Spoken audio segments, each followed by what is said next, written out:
So the last in our series of videos on sourcework tips is on the paragraph questions. And these are really important because it's an 8-mark question and it's an opportunity to get 8 out of 50 marks, which really works out to be quite a big percentage of the result.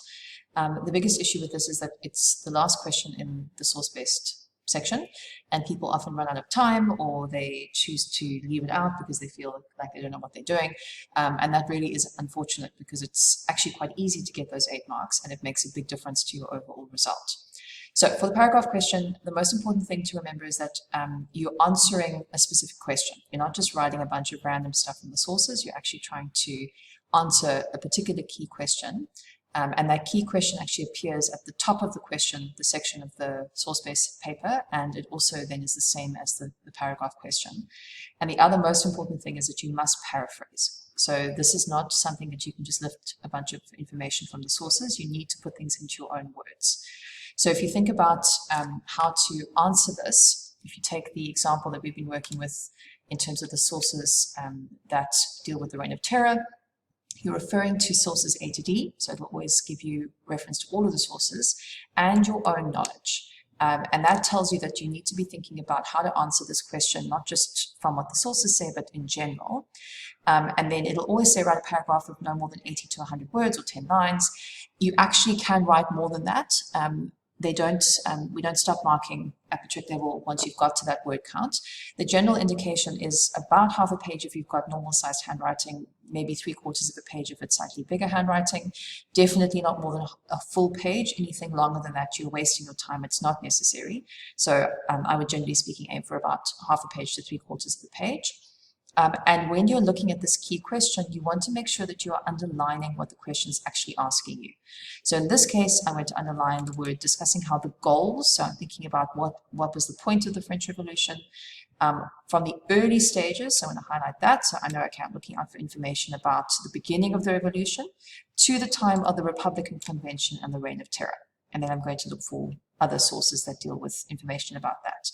And when I'm setting the paper, I am looking for sources that work together to be able to answer this question. So I haven't just chosen sources randomly. They're actually working to give you information that you can answer this key question. As soon as you are able to start your reading time for your paper, you look at what the key question is, and as you're busy reading the sources, you should be looking out not just for the answers to the short questions, but also the answers to this paragraph question.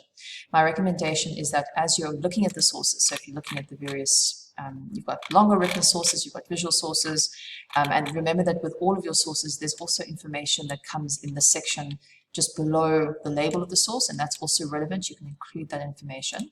But what my suggestion is that you have 2 different color highlighters. So maybe you use one color highlighter to highlight points as you are working through the sources. So if you're answering the questions for source A, you highlight the points that are relevant from the source to answer the questions.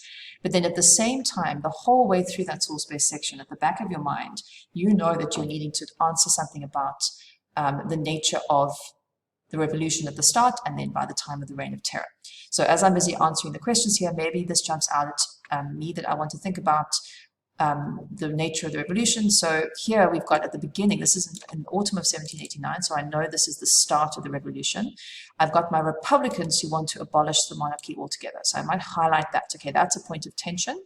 But the majority of the National Assembly wanted the king to have the right to order new elections, to have the veto. So the majority of the National Assembly actually still want the king to have some power. So maybe I'm highlighting that. And there would be some other points. And I know that at the end here, it's talking about the Reign of Terror. I've got some other sources here that also talk about the Reign of Terror. So all the way through, you're building up some points so that when you come to actually answering your source-based question, you're not starting from scratch. Sometimes students ask me if they should answer the 8-mark paragraph question first, but that's actually a very inefficient use of your time, because as you've been answering the short questions, you've actually been gathering some understanding about those sources, which will help you to then answer the question. Now, when it comes to actually writing your paragraph, you want to always start off with an opening sentence And my suggestion is that you turn this question into your opening statement, a little bit like you would with your stance in your essay. That just makes sure that you're starting off your paragraph actually answering the question. So here I've said there was a major shift in the goals of the French Revolution from the early stages in 1789 to the time of the Republican Convention and the Reign of Terror. So I've definitely answered that question.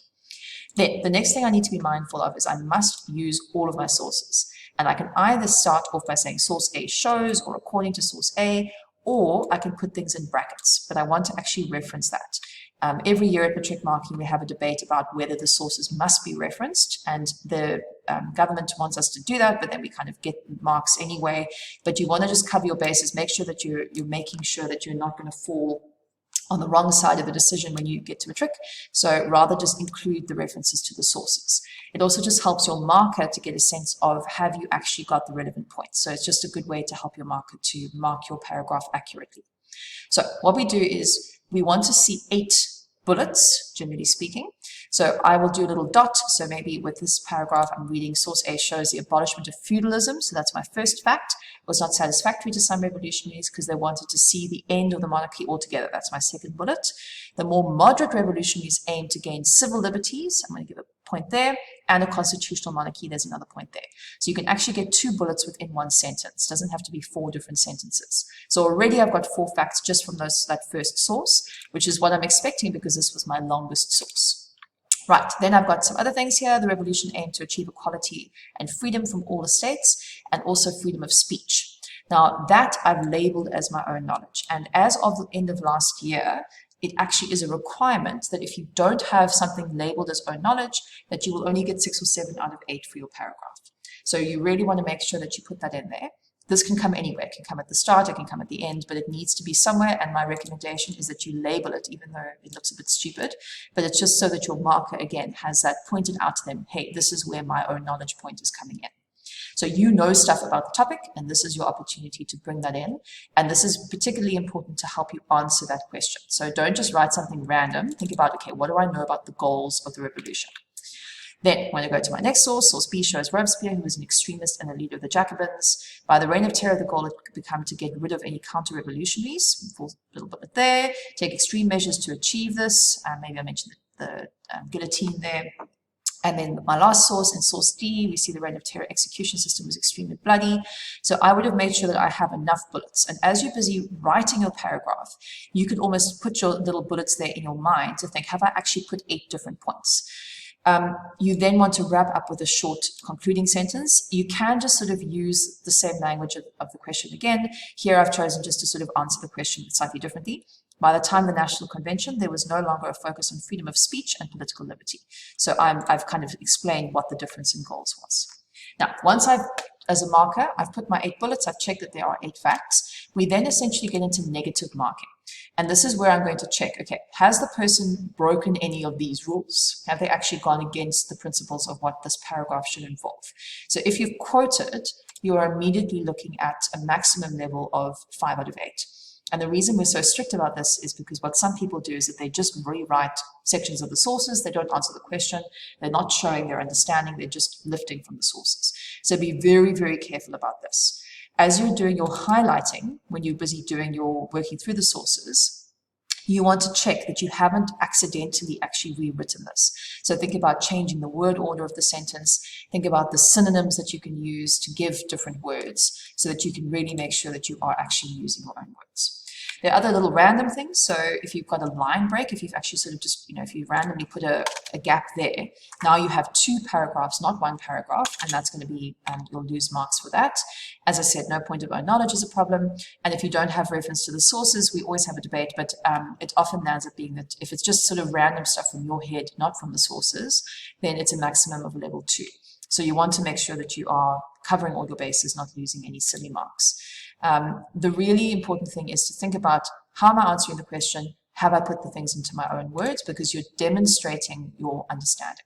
You want to think about this as a little mini peel paragraph, almost like a mini essay. So I've got an opening point, I've got a concluding point, and then I'm giving my evidence in the middle to show that I've understood this issue and I'm able to actually answer the question.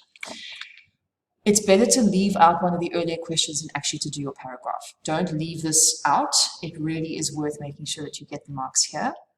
And you want to make sure that you understand what you need to do so that you are not losing silly marks, but you're actually able to get the marks that you should for the paragraph question.